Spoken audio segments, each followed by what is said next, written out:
ไอแฮมไม่เหรอไอแฮมไม่เห็นไหมจะยกมือไหวเป็นซอตั้งหลายเจียงแสนเจียงหายลำพูนแก้วกวางเชียงใหม่ลำปางพะเยาเป้นานศิลปินล่องน้ำขอสวัสดีว่าเพราะให้แก่นเพชรมันเจ็ดมีสีน้ำใสเย็นดีปู่ป่าย่อมก่อนจ้างซอสุนทรจะมาวอนช่วยกรรมวันนี้ดีใจป้าแม่จำปาสมัยซอขายยาแฟมาซีนเนื้อเจ้ากูซอป้อคำผายป้อสมสักนั้นเล่าสมัยมาเก่าจ้างซอคนดังกับแม่บุญค่ายนี่ก็เหมือนกันลำดับลำพันจะซอรับซอตอนซอให้ซอหอมซอวอนช่วยกรรม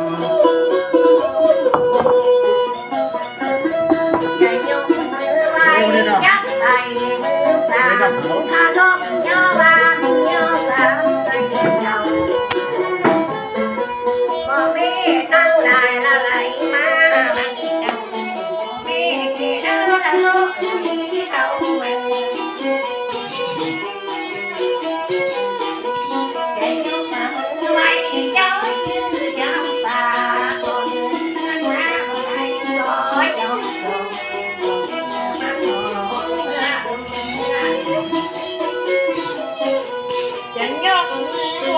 เจ้าจะไปสารใจในจักมันน้อตัวลูกหน่อยบ่ละหมองเธอคอยฝากไปลูกน้อยใจดีใจบานนอนวันนี้เฮามาปะกันใจดีใจบานน้องตัวลูกเจ้าเฮาบ่ได้เงาน้อยเจ้าลูกจันการช่วยการซอเป็นของเมืองเหนือกว่ามันจะบรรลุคิดจองคิดบานศิลปินจ้างซอยังจังหวัดนานพี่น้องชาวบ้านคอยสืบสานไป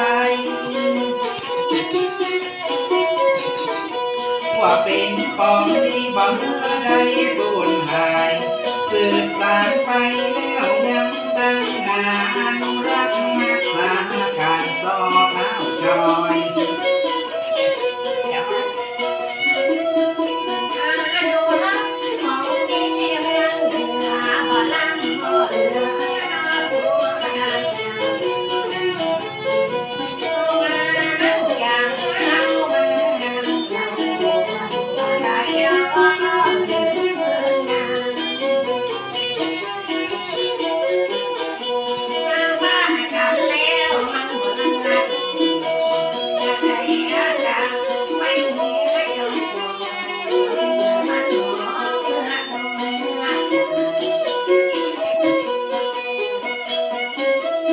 บ่ดีลบหลู่ของดีเมืองเหนือของดีบ้านเฮาไปยังเนื้อเจ้าการช่วยการซอของโบราณนั้นเราเป็นลูกเต้าสืบสานกันไปจะยกมือไว้ค่อยไปเมื่อสานพี่น้องวงวานไหลจองไหลบานที่เมืองทิศตามการซอร้องงามจะขอพิจารณาจะนำจอนให้ขออภัยลูกเจ้าเจ้าเป็นจ้างรอมันเป็นของมาเก่าว่าข้าเจ้าและเจ้าอาบางได้มาวัน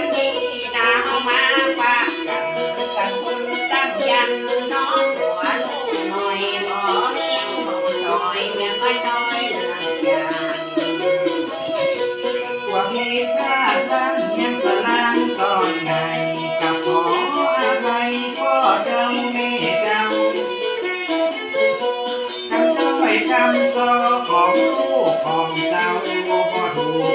เจ้าบ่เข้าหูผู้ฟังสุนทรข้าเจ้าบ่อโหสิกรรมบ่มีโทษหยังมาจำมาต้องยังก็สุนทรในวันครั้งนี้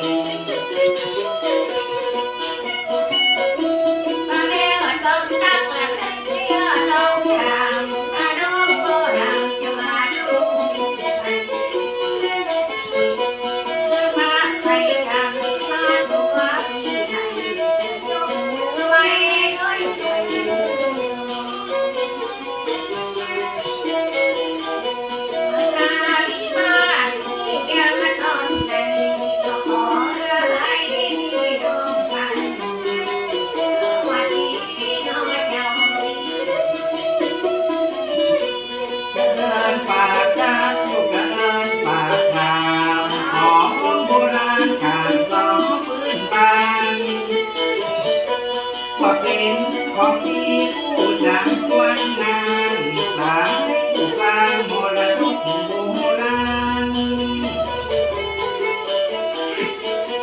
ว่าแม่ถึงไว้เรื่องเอาลุงการของโบราณจ้อยก็ว่าที่อายุกว่าที่ผีในวันนั้นแล้ว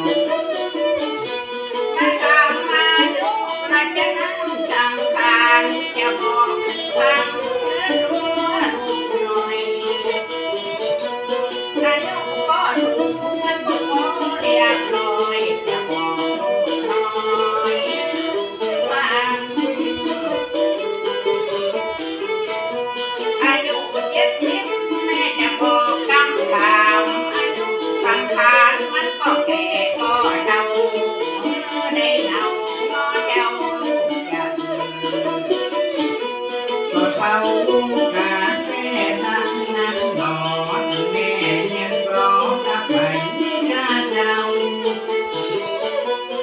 เป็นคนสอนเป็นผู้สอนนั้นเรา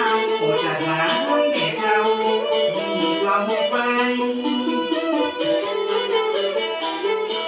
แม่ไปเรียนก่อนแล้วยังกันไทยอายุเท่าไรที่เริ่มก็ว่าดีเป็นของดีเมืองนานนาคืนแต่ก่อนมาหลังก็กับพ่อมาวันคนเสียงทำทางแล้วดูมาลาจะบอกรู้ว่าลูกลาตลอดน้ำฟ้ามันจะไหลมาหอมพอนานมานิดได้ไปโซ่ด้วยกันจะบอกทั้งหลายคนว่าอันนอกจากเราใครทานกับเด็กคนแก่พ่อมานิดนั่นอยู่ที่ไหนเป็นคนบ้านใดหน้าตัวมีเจ้าจะถามแต่พบจะถามแต่เจ้าแม่เป็นเจ้าคอยเล่าตามเจ้าอายุอานามแล้วยังนักยำบางไงกันจะน้องแม่เจ้าคอยพูดเราเตียงม้อยถ้าพ่อมาทิ้งรักอยู่บ้านน้องก็ได้สั่งหอนเนื้อหัวลูกหน่อยที่ได้มาถามมันก็คงอยากลอยว่าโอ้หอยจะใครฟังจะสอมาเขามันก็ลืมความหลังมันนอนหัวลูกหน่อยเขาบอกลอยใครดีว่าพ่อมานิดเปิ้นอยู่บ้านดอนอยากก็สุดก็จะถามไปน้อเจ้าตอนที่เราก็เริ่มสอนนั้นเราว่าตัวแม่เจ้ามีเพื่อนคนใดเพื่อนป้องวง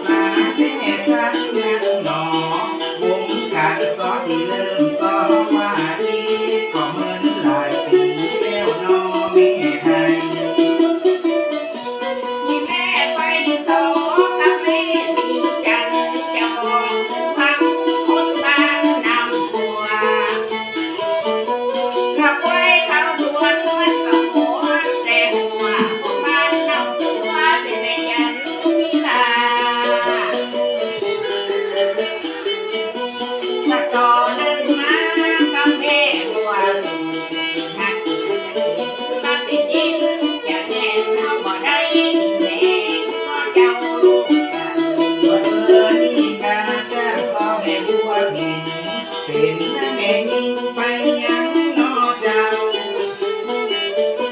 อยากต่อคนเดิมสมัยนั้นเราตัวแม่เจ้าก็เป็นจ้างสอดังตอนนี้ไปนานุรักษ์หันษาปากเลี้ยงกาดังที่บังไปของดีนั่นแล้วว่าแม่จำป่าแม่ทักงานหนาของปัญญาค่อยจ๋าค่อยแก่ว่าป่วยได้จนอย่าจนจนแม่ก็ได้ปล่อยแม่แย่เล่นออกกองที่นายน้องรักบ่ดีละมองวันนี้สุนทรกับจำป่าแม่เจ้าจะพูดจะเล่าด้วยกันเจ้าเต่าจะเอินปากตามลูกจะเอินปากถามมาพักใส่กันคนงามแม่เจ้าที่แม่จำปาในวันนี้เรายังบอกแก่ก็เรากันยังสวยยังงามอายุอานามลูกจะหามสังขารของคนงามจำปาแม่เจ้าอายุใดเท่าใดในวันนี้แล้ว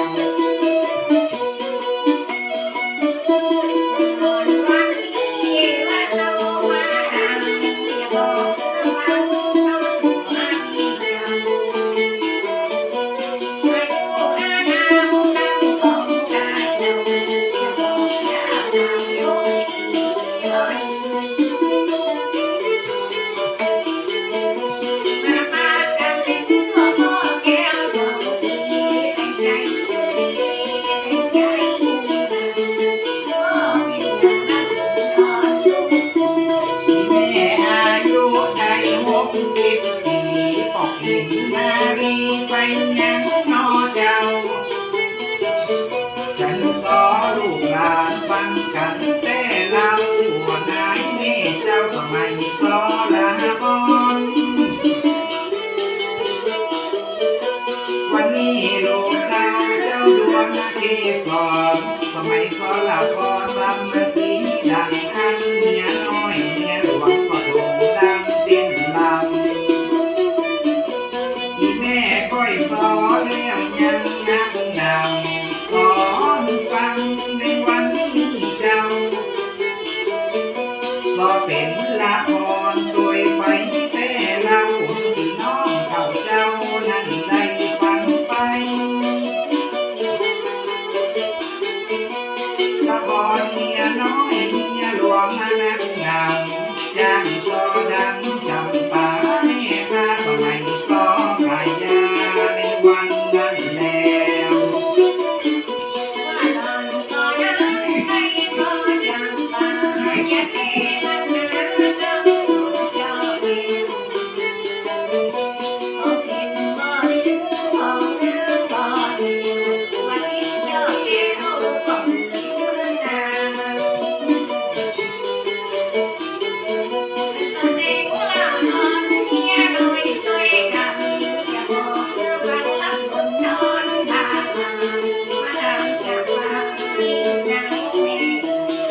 ยายน้องรักไข่หูไข่หัน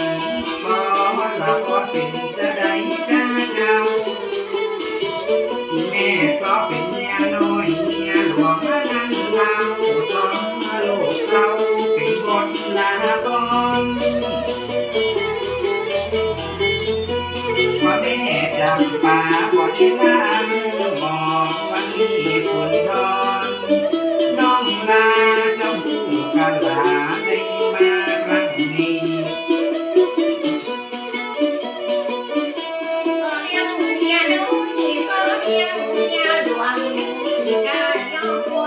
Hãy subscribe cho kênh Ghiền Mì Gõ để không bỏ lỡ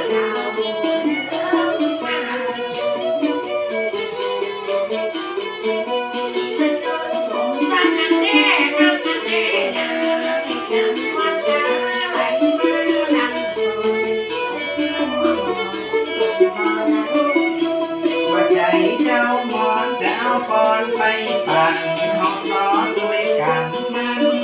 แล้วเจ้า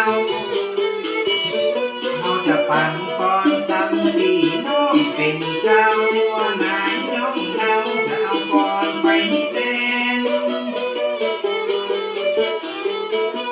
ว่านายน้องรักถึงว่าละอันบอกเขาจะปั่นก่อนเต้นเขาจะปั่นก่อนใจพี่น้องทั้งหลายในวันนี้แล้ว โดนนี้ไว้นาอย่าไปเก็บเป็นอย่างกินลำเธอบ่เจ้าแม่เจ้าเราจะดูในวันนี้เราตัวข้าเจ้าจะปั่นปอนแดนว่าข้าอีน้องมาบ่ได้กินแดงจะปั่นปอนแดนนอนตัวบ่ข้าที่ได้ซ้อมกันมาในวันคำ จะบางก็จังพี่น้องทั้งหลายพี่น้องเจ้าหน้ายหลายจอมหลายบ้านที่เปิดเครื่องรับฟังอย่างสอร้องนาสินอนลูกฉันจะปั่นปอนจำก่อนนี้ไปนาอย่าให้เจ็บเป็นอย่างพญาทวงกรรมจะมาจำมาไกลอยู่ดีสบายในวันนี้แล้ว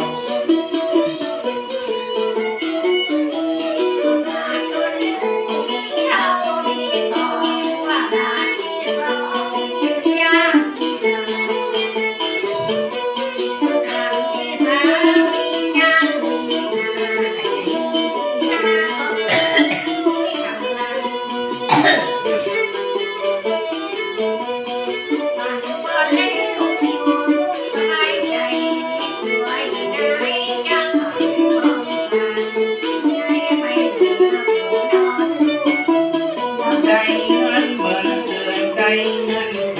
นอยู่ดีเมียเมียเป็นลูกน้อย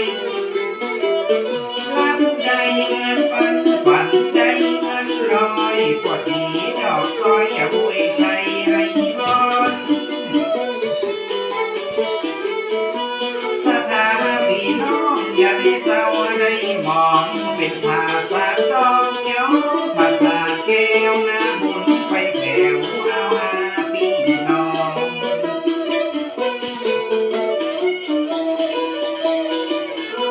ก็อย่าไปยักต้องป่านังขออย่ามายักหัวข้าเจ้าจะปัดปัดจังในวันนี้เราก็เจ้าแม่เจ้ากินดีพญาเอิ้นบานอย่ามาไกลมากาย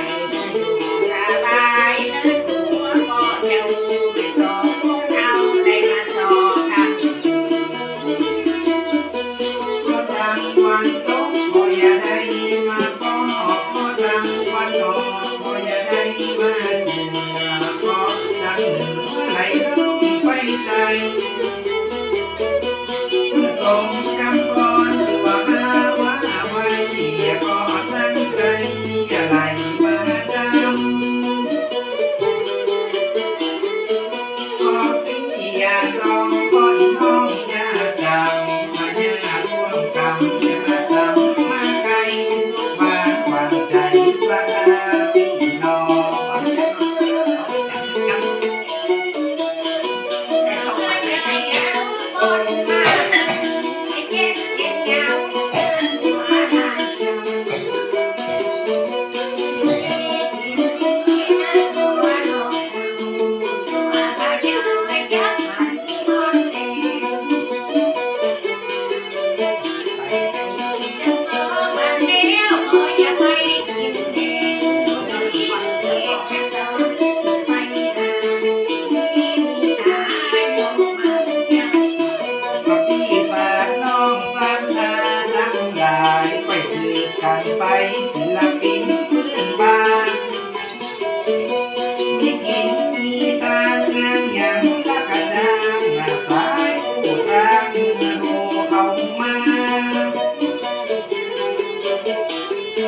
ถ้าปล่อยบวชหน้าเวทรักนักหนาโทรมาหามาหวานก็ได้เต็มอกเต็มใจจะไปดูช่วยกันเป็นว่าแน่นอนก็เลยลงคอ